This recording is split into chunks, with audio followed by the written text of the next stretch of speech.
Welcome back to AGI Schools Out Saturdays, where we are trying to discuss conversations around preparing kids for, or students of all ages, for their future, not our past. I'm here with one of my all-time favorite Boilermakers and a good friend, Nick Bonora. He runs the Event Design Lab at Purdue University. Yep. Nick and I actually met in the event design training. And Nick, tell our audience a little bit about yourself and the work you do, and then we are going to talk about design as it applies to AI.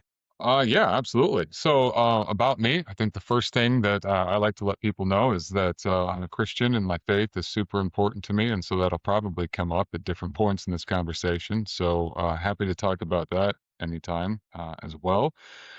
The Event Design Lab is, it's a funny story. I know that that's how we met, but like some of the backstory there is I've been in hospitality in the events industry.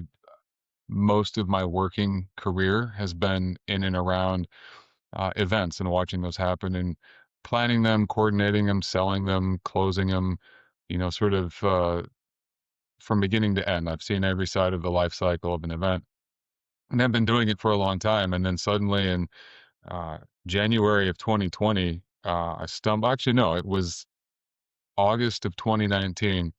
I was on LinkedIn of all places, and I saw this little tidbit from some guys in the Netherlands, and great video. It was a teaser about this one day event that they were going to do in Indianapolis, and it was um, to introduce this thing that they had developed called the Event Design Canvas. And so I went to it and met the founders and just fell in love with what they were doing and the whole concept of creating value through behavior change. And that's what's really important when you have an event is is changing people's behavior, and that's how value is created.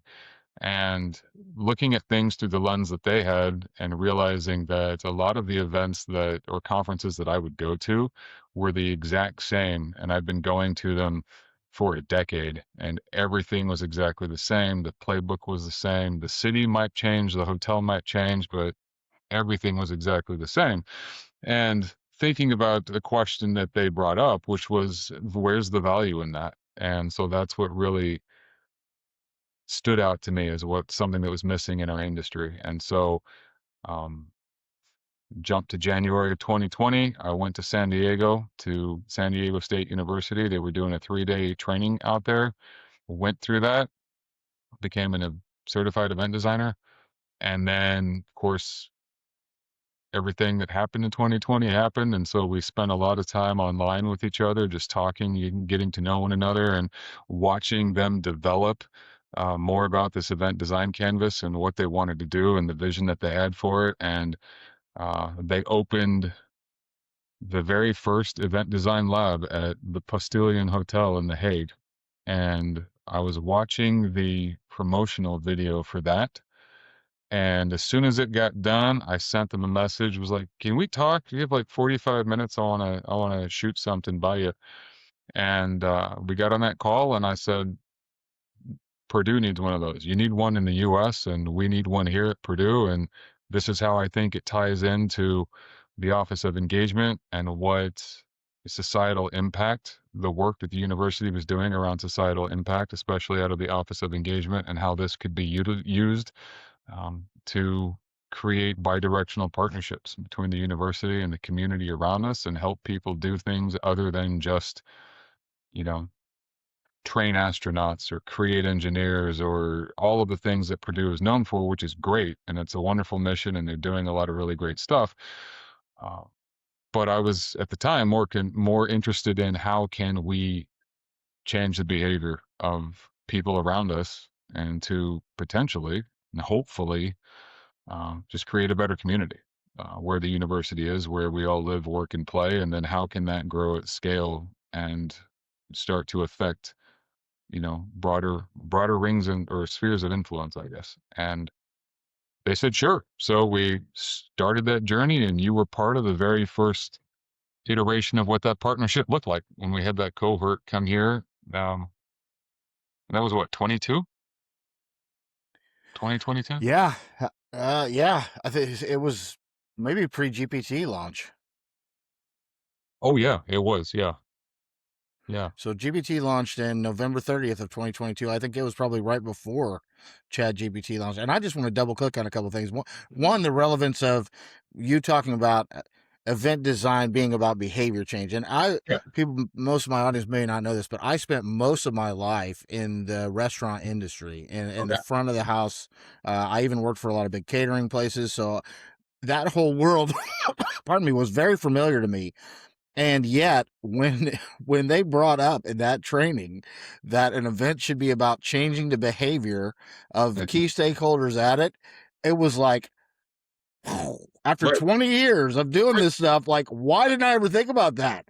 I thought a successful event was like people said, hey, that was a fun event. Like, they liked the food, they got to network a bit, but I never thought about through the lens of behavior change. And now that we're looking at AI adoption and adoption being one of the biggest barriers to how we progress with AI, that human factor engineering and behavior change Yeah. is really a significant conversation to be having. For sure. For sure. Absolutely. Especially when you run into, and I'll include myself in that, people that are, I don't necessarily want to say resistant to it, but I guess slower to see the real world benefit, right?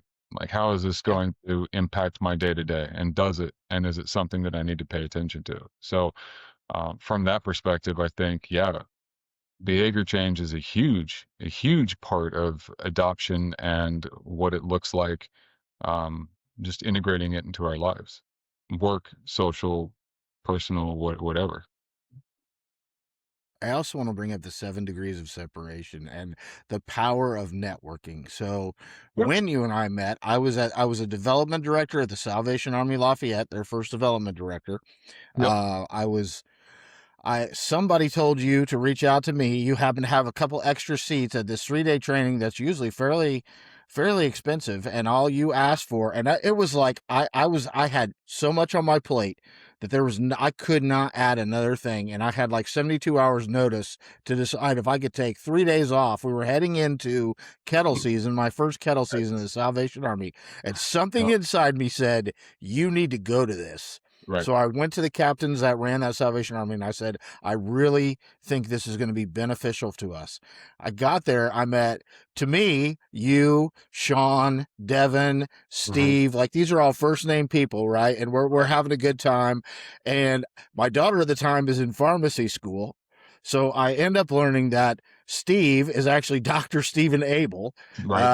who my daughter completely idolizes and was blown away that I'm like buddies with and had coffee with, right? Her high school graduate dad that does nonprofit work and is having coffee with this doctor that she just completely idolizes. And then Sean, Professor Jung, Mhm. we've kept in touch. He also teaches at the School of Hospitality, and we're currently one of his classes is helping us design an event for Phoenix Paramedic Solutions. And I just did an hour training for them on how to leverage AI when you're in the design space. So hey, it's just such a small world. It really is. It really is. And those connections, it's crazy. The people that, and I think that's the power of one, just getting people together, right? And I think that's an important lesson for what we're going to talk about, right? This concept or this idea of AI or any technological advance, because really, in my mind, they're all the same in one sense. Things always change, time passes, people remember things, they forget things, what's important shifts, right? And time goes on and we move forward.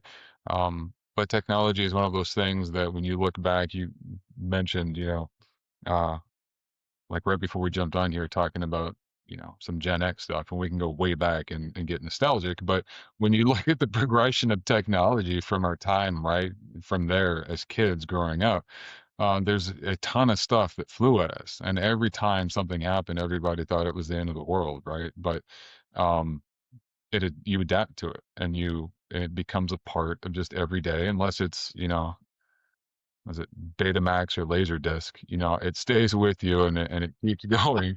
Oh Um, man, right. you Yeah. went No, there. just dated myself there, but Were you a VHS or a Beta household? oh, we were VHS, We were too, but my dad had friends that were just all in on Beta, man. They were so sure Beta yeah. was the future. Yep.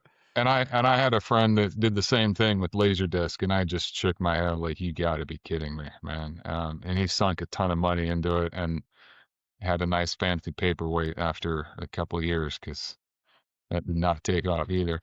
But no, to get back to it, I think it's right. We're looking at this technology, and I think there's so many really cool things about it, and I've got like that much understanding of what it can do.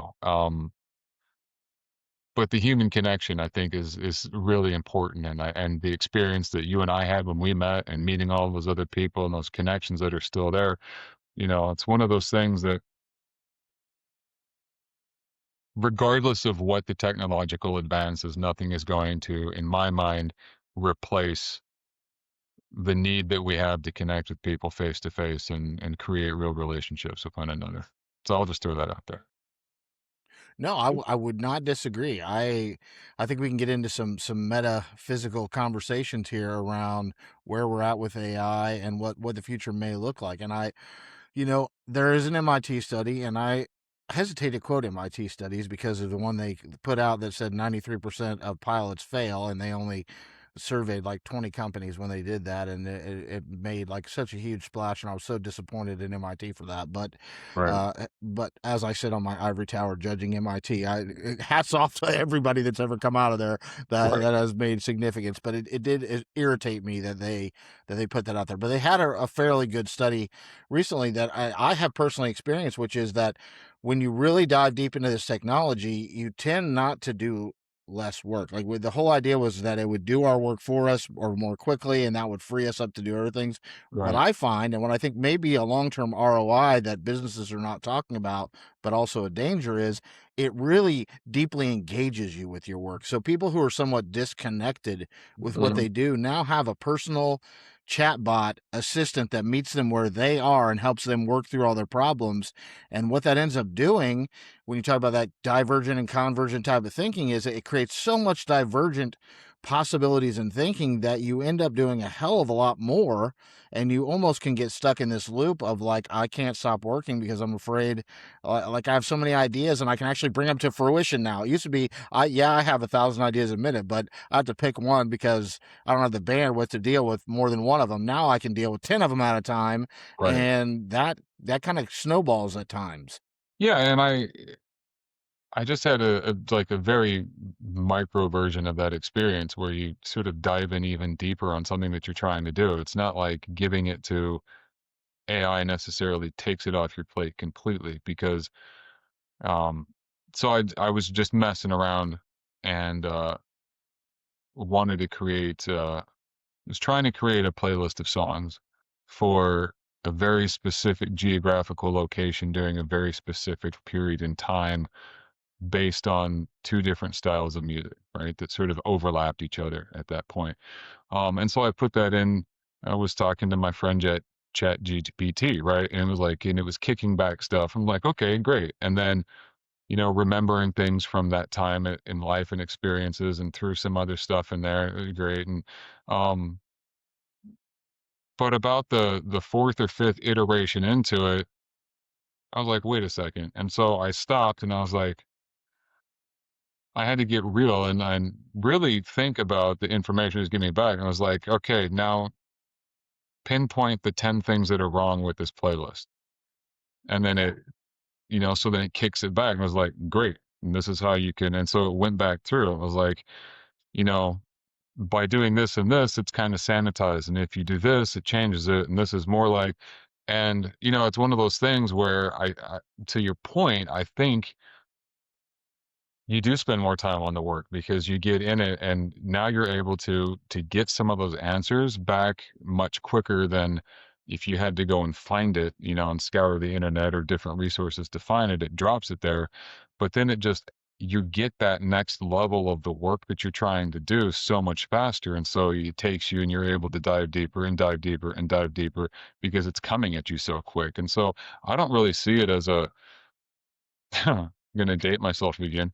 Remember the old Ron Popeil infomercials and they had like the rotisserie or whatever, it was like the set it and forget it kitchen countertop cooking thing, right? Yeah, I do. That's not Chat GPT or AI, right? You can't just say, here, do this and then walk away and forget about it because it takes the next level of whatever that research or that next step in that project that you're working on. You get it so much quicker that you have to stay on top of it. And I think you get farther faster maybe, but I don't think it necessarily takes away the work that you have to put into it. No, I would agree. And for those who are saying, well, now it does, like you've got open call, you've got these agentic systems that you can just turn on overnight and go to sleep and wake up and it's done a lot of things for you. Like we can get into the nuances of that, but I would say, okay, great, but that just means you're going to take on more projects, and it's still Right. like like we kind of most ambitious people have an infinite number of things they would love to get done and not a finite number, or at least a fairly large number. And so, if you have tools that can do some of that work, you're just going to take on more and more and more of that unless you learn how to self regulate and Right. say, okay, enough is enough. Right. Yeah. And it kind of goes to, talking about the design process. I mean, I kind of think of the design process when you talk about design thinking, not just event design, as Mhm. you identify a problem, like what is the problem that you're trying to solve, right? And then who are the key stakeholders involved? So you identify some of those stakeholders. And then you begin empathy mapping, like what do they see, hear, feel, do? What are their pains? What are their gains in relation to this problem that we're trying to solve? And Right. then you get into this what's called divergent thinking. And I didn't know that term until I got into design. And that's Mhm. another place where the stars kind of align because I was starting to follow Dewan Stanford right about the time you invited me to come to that event canvas thing. And he's a big, just general design thinking for business guy. And so this divergent thinking is where you're kind of you're spitballing ideas. No idea is a bad idea. Usually you Right. have a team of people who are doing that with sticky notes on a canvas or on a Miro board, right? That's where AI is groundbreakingly, where one of my first use cases is like I can do so much divergent thinking on a subject matter with an AI, and it will probably come up with ideas that even if I had 10 subject matter experts in the room, there are still ideas that they wouldn't have come up with that it came up with. And Yeah. then I think the human value right now is in the convergent thinking where you take all those ideas and you say, okay, how do I apply taste and my personal knowledge and all these other things and actually whittle that down to a solid idea that is worth then prototyping. Well, yeah, because yeah, the amount of information and options that it kicks back, yeah, you're right. You know, because what is it? We typically say, and I say we, and I'm when I say that, I'm usually referring to the Event Design Collective, because they're just in my blood now. But we think about a design team of wanting to be between 7 and 10 people before it starts to get, sort of too much, right? You tend to slip into groupthink, and then you like a leader inevitably sort of rises to the top of a situation like that if there's too many individuals, and then you've got lemming syndrome where people just start following the one idea, and then this person says X, Y, and Z, and that's what everybody goes along with. So we try to limit it to a certain point. But at we all have fatigue sets in at a certain point. We're all capable of a ton of great ideas and throwing things out there, and we can try this and let's look at that. And like you said, putting all of those divergent ideas out there, but there's a limit to, you know, just someone's energy being able to do that. And if you get 7 people in a room, you're trying to push it out, you're gonna have a finite number of options that come out of that. So yeah, utilizing a tool that's gonna be able to just continually kick stuff out that doesn't get tired, well then now your options become so much greater, and it's stuff that maybe there's always going to be duplicates. It's going to think of things that other people have thought of, but it's going to have a lot more out there. And so then, like, you're right, you have more that you can pull from, and then start whittling it down to what makes sense for where you are and what goes along. And it kind of reminds me of why we do that exercise, and I think we did it with your cohort. coming up with the prototype, right? Where you de- send you off with a partner and like, okay, now design the opposite of what this thing should look like, or the evil genius version of what this is. But what we found, cohort after cohort after cohort of trying that and doing that activity, is it yields some of the best results out there because it you take it off and being able to use an AI to do that and say, okay, this is what I've given you and this is what we're talking about. Now give me the exact opposite. Right. And then it's going to come back and generate all sorts of stuff. And then through that process, talk about Divergent, then you can really get off on some tangents. But then there's gold in all of it if you know how to mine through it. And that's, I think, one of the benefits to that is it just increases your digging field, right? Yeah, and I think you brought up something that I was almost double clicked on earlier because this is one of the things about using large language models, particular ChatGPT. ChatGPT is extremely sycophantic. They've pretty much figured out that in order to keep people engaged in social media, where you can kind of throw stones from your glass house without repercussions, Hmm. that combative environments keep people most engaged. But I think they found that the opposite is true when it comes to one-on-one conversations with chatbots. That if Right. it tells you every idea you have is a great idea, Hmm. then you will stay on longer. And so I think one of the things you brought up when you were talking about creating your playlist was, okay, tell me 10 things that are wrong with Right. what you proposed. And it's the same thing with like event design. Like, what if we didn't host this event, or what's the Yeah. antithesis of this event? And I think approaching AI and asking questions like that almost Socratic argument with it, Mhm. is a really valuable way to get much more realistic and valuable output out of it than just going with, hey, how's this idea? And it'll tell you every time, oh, that's a great idea. Yeah, and it's really it's really funny, and I'll admit this that the reason why I stopped to do that was um, my wife and I were watching a TV show on I don't know, some streaming service. Um, it's the spy show with Gary Oldman, Slow Horses. I don't know if you've watched it or not. Oh, yeah, I know that one. This is quirky, but really good. Really, really great show. And I don't know if you've watched all of it. There was one season where like the supercomputer ninja guy was talking about he has this girlfriend and he was chatting with online, and then somebody was like, this behavioral specialist was standing behind him and said that's a bot. He's like, no, it's not. It's like, yeah, it is, and it's analyzing your personality and like doing this whole thing on this guy.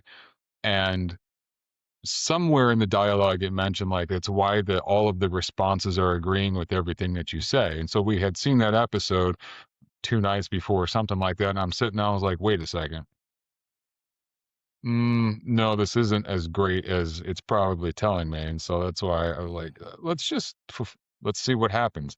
Um, and when you dig in that and you get past that uncomfortable spot, and I think you're right.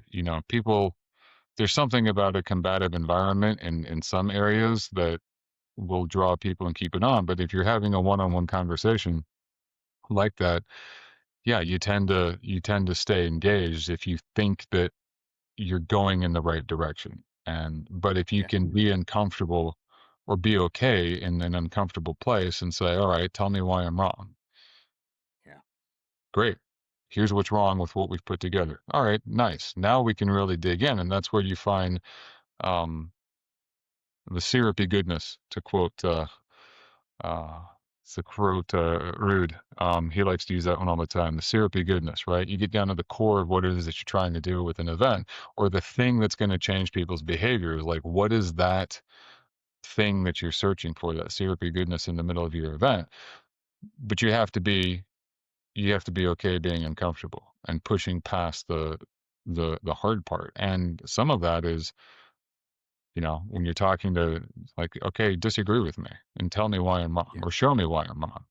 Um, and I think it's a good life lesson, right? Like we should be able to have a conversation, and I should be able to say to you, okay, why is it you think I'm wrong on something, right? And that just opens a dialogue, and we're able to have a deeper, more meaningful conversation. I think we have to look at these types of tools and do the same thing. Yeah, I would agree. And you have so much more of an intellectually uh, good example from television of how to articulate that, because my go-to is always the South Park episode where Randy is talking to Chat GPT and she tells him every idea is a great idea and his wife is totally irritated by it, and he ends up losing the farm because he listened to Chat GPT tell him all his ideas were great, and then in the Right. end his wife like mimics Chat GPT and gets him to fall back in love with her because she tells him everything he wants to hear, and then looks at the Chat GPT on the phone and is like, bitch. It was, I don't know if you saw that episode, but it was awesome. I did not. Oh, man, how common is that trope though, right? Did you going way back, like at The Office, and there was this episode where everything was going wrong for Michael Scott, right? His I don't know, the branch was in threat of being shut down or sold off or whatever. And so he's determined he's going to go out and make sales calls because that's what worked in the past, and he's going to do it and he's going to prove that it's okay. And he's following the GPS instructions in the car, and it says to turn right, so he turns right and he drives into a lake, right? But he's like, no, because the thing said to turn right, and that's why I turned right, even though Dwight's in the car, like, no, it means the road up there, turn right. No, it said turn right. And so he just blindly follows it. And yeah, No, you got to lots of stop and ask. lessons to be learned there.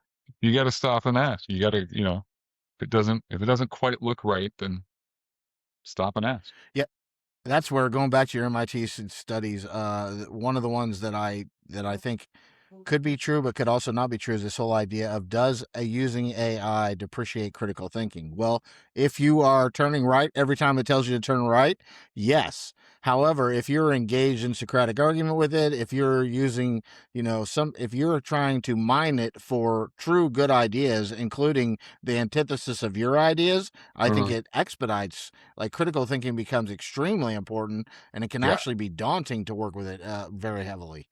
right. And I think that's where its real value is going to be in event design or design thinking for sure, but specifically to I'll just bring it back to my world, right? To event design is pushing into those hard places and those difficult places. Because if you're wanting to create value for a client, you bring it into a real world scenario. You have a client that's come to you and commissioned, I need a design, I need this to happen. Um, okay, great. Well, you don't just want a yes man that says, yeah, this is going to be great, because at the end of the day, you have to produce the value that you've said you're going to do it. And not every idea you come up with is going to be great. And neither is it if it comes out of a machine, right? But you have to push through the uncomfortable areas and dig deep and ask it, why it's wrong, and challenge it and be challenged by it so that you can push through and actually find something that's going to benefit whoever your client is. I mean, to me, that's where I think that comes in. I haven't we haven't really jumped into doing that a whole lot, but um, no, I think it's a great idea, and I'm glad that you brought it up with the students, because I think that's the perfect laboratory, in the classroom, to get the next generation of event professionals to do that, is to challenge it. There's a lot about this industry that tends to be like, oh, okay, party planning, or it's just going to be simple XYZ, you know, but it also tends to get listed as one of the most stressful jobs out there, as ridiculous as that seems. Um, and it can be easy just to yes man your way through things. But if you want to invest your life, or not your life, but invest your career, the working part of your life into an industry, I think everybody wants it to mean something. And if you're just producing the same events for decades where nothing ever changes, that's not valuable to you as a human being. It's not valuable to customers. It's not valuable to the people that are attending it. That's when it just becomes autopilot. And yeah, anybody can do that. But you've got to be brave, and you got to be willing to ask the hard questions and be challenged by things in order to create something that's going to change behavior and have value to it. And that to me is what's exciting. uh, I wouldn't have been able to articulate it back in 2020 like I can now, but I mean that's really what's exciting about it, and why I jumped all in on it. It's just because of the possibilities. Yeah, can I throw a couple theories at you that I've kind of got when it comes to the event design process in AI? Sure. And you learn the most by teaching, and so I never ever pass up an opportunity to go and talk to Purdue students. One, because they're all just so bright and they have great questions, but in trying to show them how to leverage AI in event design, I really honed in on empathy mapping. All right, so the design process was the software industry, and then eventually product marketing that has used design. There's always been this idea of customer discovery, doing interviews to see how your end user actually interacts with things, not just having people from one frame of mind guess as to what the experience is going to be or the pains of people are, but actually discovering those things. And I think the empathy map in the event design canvas is intended to get the design team out of their own heads and try to put themselves in the shoes of the stakeholder. Let's say it's the sponsors, right? Hmm. What are their pains around that we are trying to relieve? What do they see, hear, think, do, feel? What are their pains? What are their gains as it's related to this topic that we're throwing an event? I'm pretty on par there, right? Hmm. Yeah, absolutely. Absolutely. Okay. There's a limitation to having a group of 7 people, none of which are sponsors of that event, Hmm. guess at what those are. Right. Deep research eliminates that. You can actually run deep research and say, how does this demographic, Hmm. how do they talk about on Reddit? How do they interact with the internet? Like, what are they actually seeing, hearing, feeling, doing, thinking? Hmm. What are their actual pains and what are their actual, like, deep research is invaluable, I think, in empathy mapping and informing a team of what the end without actually doing, because it takes forever to bring in people and sit them through interviews and try to do Right. that kind of surveying, right? Right. But if you do research in AI and you have the right prompt, you can actually get a lot of very valuable information. Yeah, and what you're talking about, bringing it back to the event design process, is you're speeding up the validation step, right? Because you're essentially going out and having it do deep research on who the stakeholder is, and then it's bringing all of that back to you, and so it's allowing during that step when you're empathizing, you're empathizing, but you're also validating at the same time, which does speed up that process, and I think there's when you're doing the process for a client, when you're running it in real time, I think that that's definitely a game changer, and that's something that can be so beneficial when you have to take a design, um, you know, take that design challenge from a client and be able to to crunch it and then give them something back in a shorter timeline. I think that's a great and really a perfect fit for how AI and event design go together. um, is to combine those two things. It's different, like the experience that you and I had together. That was a 3-day training course about how to train people how to get in and use this. And so we really want people to struggle through all of that so that your brain hurts and Mhm. you can make those realizations. But when it comes to client facing side of things, getting to that validation step, it much faster is I can see that being mission critical, really. Well, here's the flip side to that, right? So people who are having trouble getting the answers they want out of a Chat GPT or a Claude or a Google Gemini, let's use the empathy map on this model. So if I'm trying to create a playlist for my girlfriend that goes back to 2 playlists, one's more like Ramones, uh, and you know, like that genre, and the other's more like John Hughes movie Right. uh, uh, genre. Okay, so what does the model see, hear, think about this? So I automatically have to realize that the model is if I just ask it the question, has been pre-trained and trained on the entire corpus of the internet, Right. right? Yep. So maybe I'm not refining my search or my parameters well enough Mhm. for this model that I'm asking to do something for me.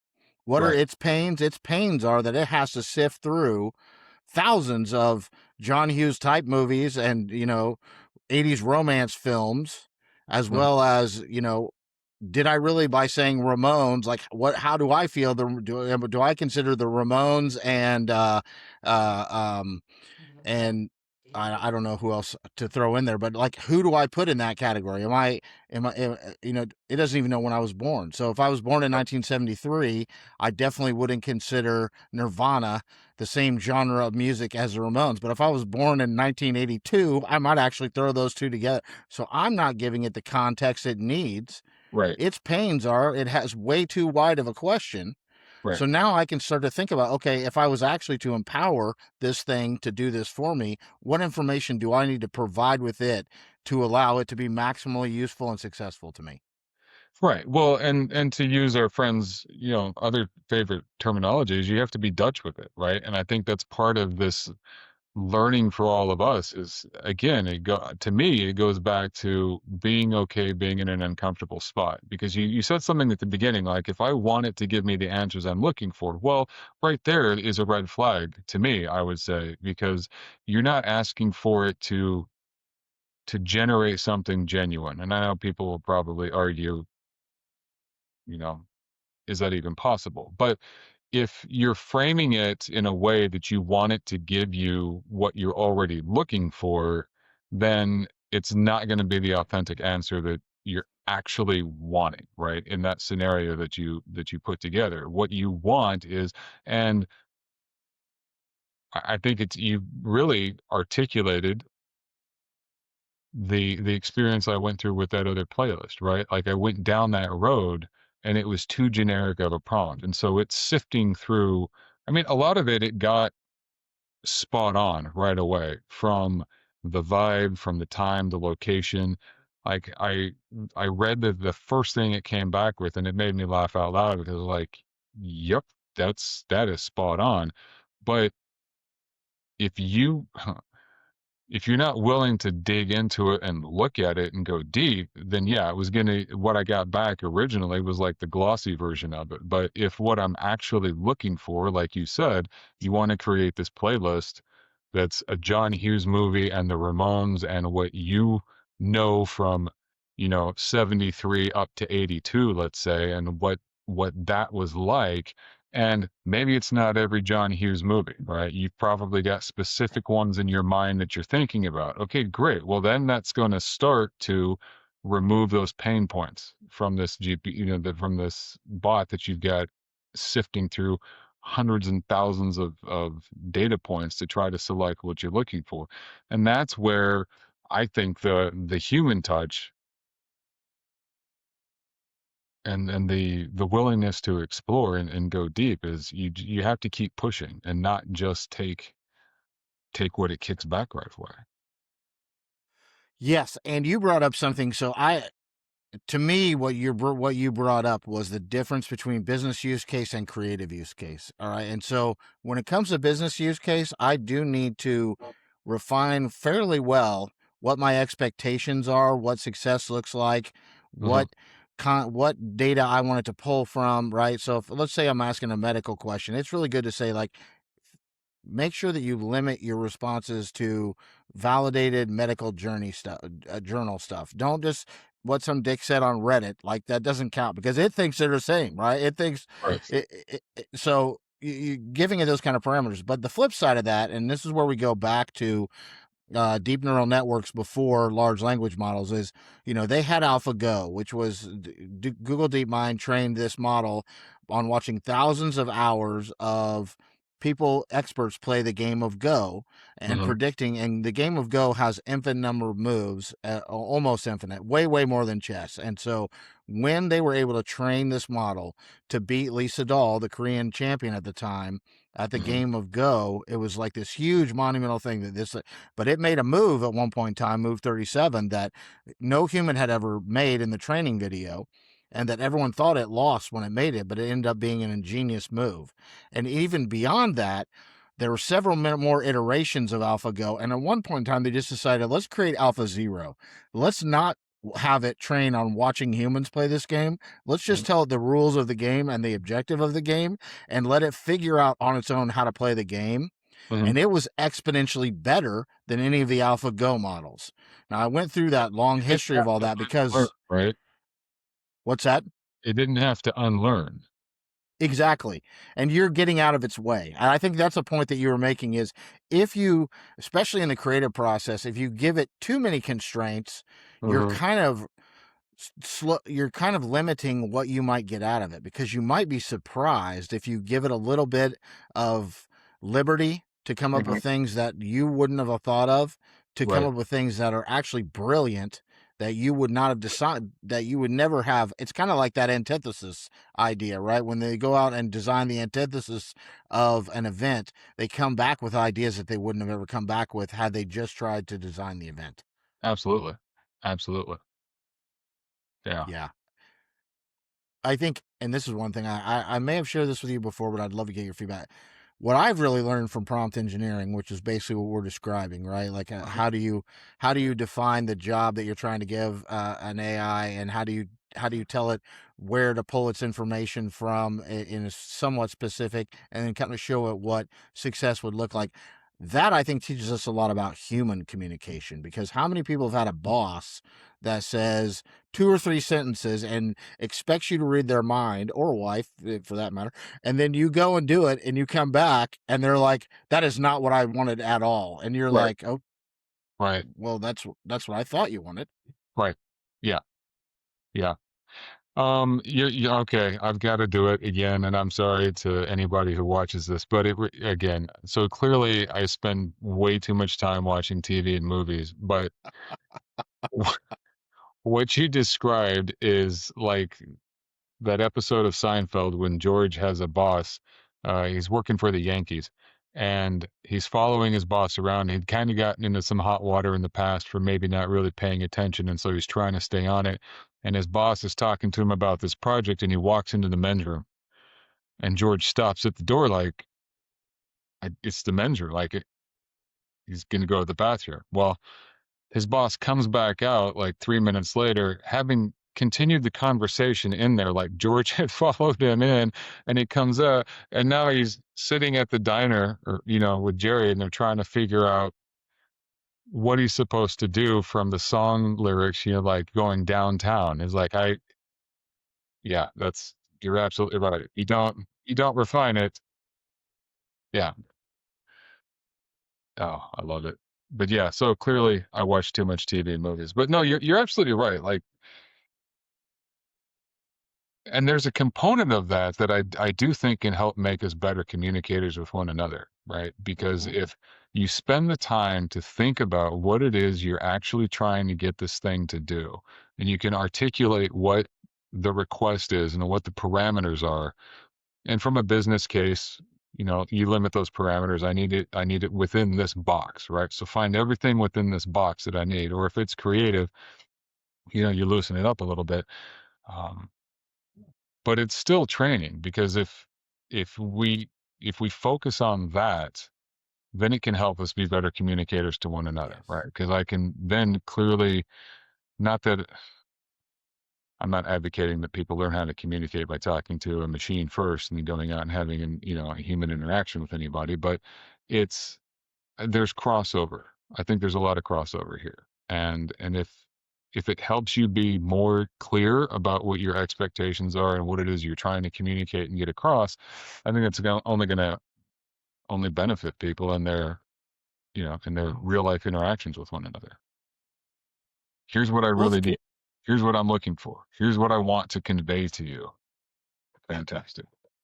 yes, I 100%. And so another crossover, I was, I went with my daughter to Detroit this weekend, and I Okay. was standing in their convention center in front of the statue of Joe Louis, smoking Joe, and this Nick Schumer article has just come out that has kind of set the world on fire, saying that Nick says that software engineers are pretty much not writing code anymore, and that it has gotten so good that it is pretty much they are becoming orchestrators. The same way I talk about with copyright, like you're going to be an editor rather than a writer down the road. Mm. You're just going to have 1,000 agents or 1,000 chatbots that write all the articles for you, and you have to sift through them and figure out where the tweaks are and which ones are worth publishing and where to, and things like that. He's saying that that has happened with software engineering, and that it's coming for white collar work, and that we're basically where we were when Wuhan was first starting to have an outbreak of COVID, and we were Mhm. over here going, "Oh, that's,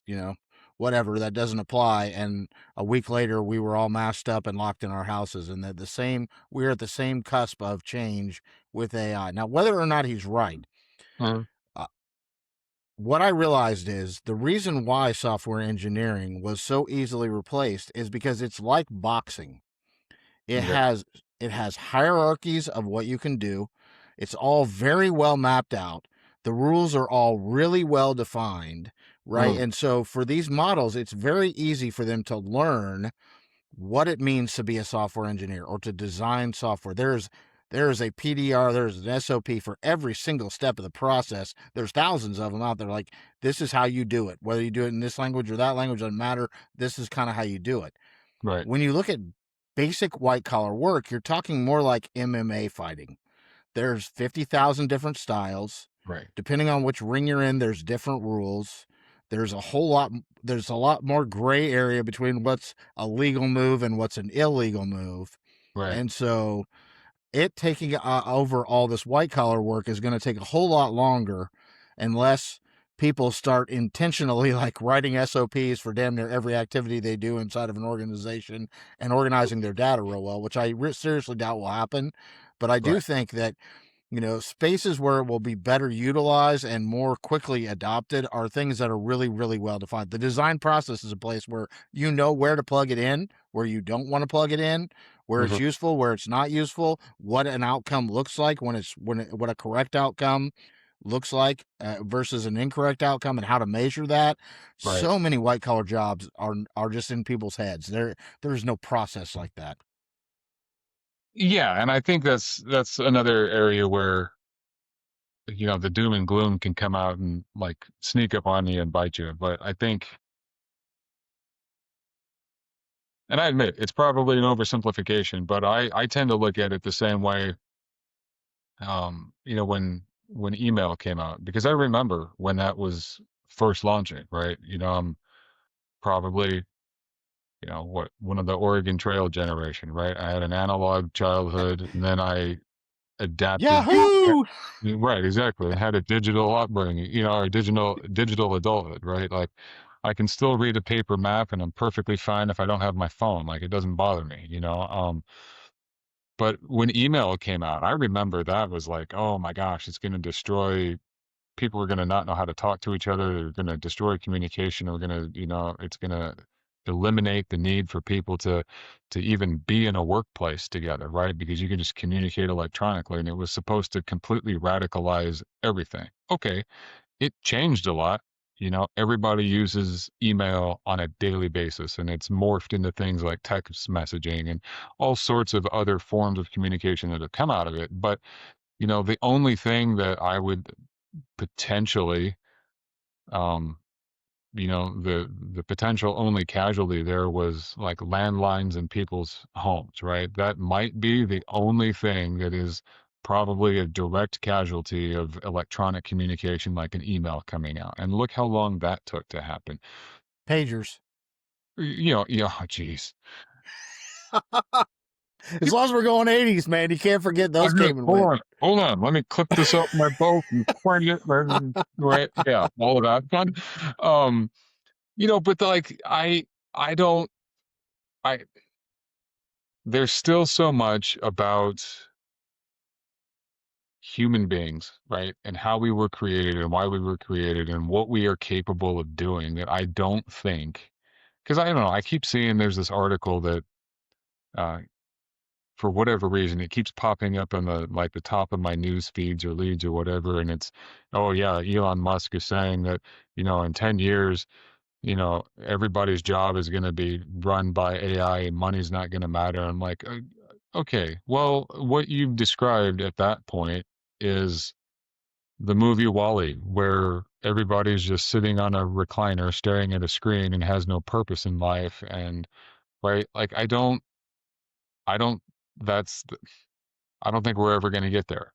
I don't, because there's too much about what we are as created humans that is never going to be replaced by a machine or it just I don't see it, right? There's always going to be um yeah, there's always going to be room. There's always going to be a place. I don't see it.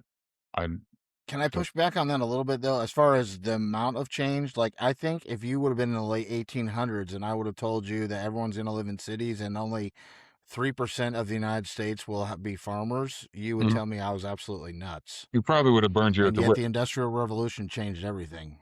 Right. Yeah, I mean, there's been quantum leaps of advancement. Absolutely. I'm not denying that. I don't have my head in the sand about that, but I don't think that this is, an invention that's going to take over. Um, I just don't see it as something that's going to take over because you cannot, I don't think you can't ever take a human element out of everything, right? You just can't. Can it crunch your data for you? Yeah. Can it do your taxes faster? Can it, do all of those things? Can it write software faster and better and with fewer mistakes? And yeah, sure, it can. But all of that stuff still has to serve a purpose, and we're the ultimate end users, right? At the end of the day. I'm going to agree, but go ahead. Sorry. I Oh, didn't mean to interrupt you. You broke up a little bit there. I thought you were done. no, I did. I finished. I'm good. Go for it. Well, my fear, and this is, I feel like a somewhat realistic fear, is, and you mentioned being religious. I'm pretty right winged, and I don't hide that. I don't get into a lot of politics on the podcast, right? But my left wing friends have always encouraged me to watch Idiocracy because they seem to feel that that Trumpian type of presidencies breed idiocracy, and I finally watched it, and it's horrible, a stupid movie. But Right. like I do think that we do have that a larger and larger contingents of people who would fit into that kind of what they define kind of just the consumer and not really ambitious American. Uh-huh. I don't think that capitalism and Republicans are the ones causing it, but I think there's more and more of it. My fear is that in the not so distant future, Uh-huh. the 30% of Americans who get up every day with fire in their pants and a desire to find their purpose in life and a passion to create and do things will be able to leverage this technology to do most work. And we will have to figure out how to not have the 70% of people who are content not doing much besides playing video games and eating Cheetos on the couch, uh, how we prevent them from actually becoming a Wall-E type society, and we Yep. become bifurcated as can be. Right. Well, I'm sure you've seen it, and we've talked a lot about our backgrounds and things that are, we're on the same side of the spectrum. I'm very, very much a conservative. Um, it's funny, my father-in-law has mentioned that movie over and over again, and from his perspective and probably mine, um, we would watch that movie and say, yeah, that's happening, but it's not. I think both sides probably think it's the other side that's creating it, but that's for a different conversation and a different Right. podcast. Um, I think I'm sure you've probably seen uh I don't know, it written down somewhere, right? The sort of circular loop where was it difficult times create Yeah. strong men create good times create weak men, and weak men create difficult times, right? And so if you take that sort of four-pronged circle and you see where we are on that, I think the unfortunate reality is that um, for a long time, and I'm not just going to say in the last, you know, 4 years, 5 years, 8 years, whatever, for a really long time, probably since the Industrial Revolution, to be quite, I mean, to put it in a really good picture, right? Life, especially in developed countries that benefited from the Industrial Revolution, things have been easy. And they've gotten easier and easier and easier every year. The farther, because when you had to wake up every day and your goal that day was to survive, right? It it bred resilient, strong people who had a mission and a purpose. And even if it was just to, make sure that the crops have enough water because I need that come harvest because that's what's going to feed my family through the winter time, right? And we have to chop wood to make sure that the house is warm, and we have to make our own clothes and do all of these things. As things got mechanized and the Industrial Revolution came in, I'm not saying that life was easy. There were still horrible things that happened. There was the Dust Bowl, the Great Depression, a ton of bad stuff. We went through two world wars. We went through a crap ton of other wars. And so I'm not saying that life was easy just across the board and there were no problems. There's always going to be challenges. There's always going to be trials. There's always going to be difficulties. But by and large, since the Industrial Revolution, in developed countries, life has gotten easier and easier and easier and easier and easier. And when people have time to not do something meaningful or purposeful, then they become discontent, I think, with the things that they take for granted and what they have. And then it's not good enough. And I don't have enough of this or that, and so then it snowballs on itself and you get to what I think where we are now as a society. And because life has been, generally speaking, a lot easier since the Industrial Revolution. And this tech revolution is another iteration of that. And the challenge, I think, as people is that we have to watch against that and guard against that. Now, are we too far gone? I don't know. Um, Depends on how you look at things and who you want to talk to and have that conversation with. But um if and I don't know who drew the circle, and it's just a circle, and it's a nice little, colloquial saying, but if you look at that and you apply that to history, you can see those cyclical patterns happen, right? Okay, well, if it's happened in the past and it's happened in history, then, you know, um, potentially there's something out there that's going to happen that will, create difficult times again. I don't know, but I think as a society, things have gotten easier and we've gotten lazy. And yeah, and that's where you get people looking at Wally thinking, that's awesome. I just want to lay on a hover recliner and stare at a screen all day. And when I want a Slurpee, it just shows up, right? How do we get there?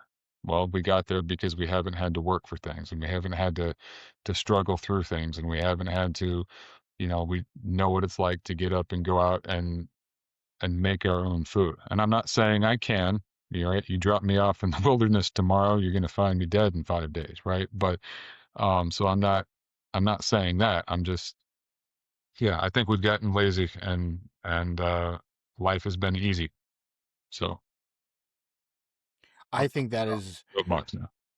I think that is a very sage view. I would add to it that Gen X, the one thing about Gen X or Gen that I think is technology started to make us think that if we watched Rambo a couple times, we could get dropped off out in the woods and survive. Like I did kind of grow up with that, with a some concepts about how hard it is to do things that were misguided. And I think some of that had to do with being raised by the television and being a latchkey kid. I'm not complaining. I know my parents did the best they could with what they had, but you know, Absolutely.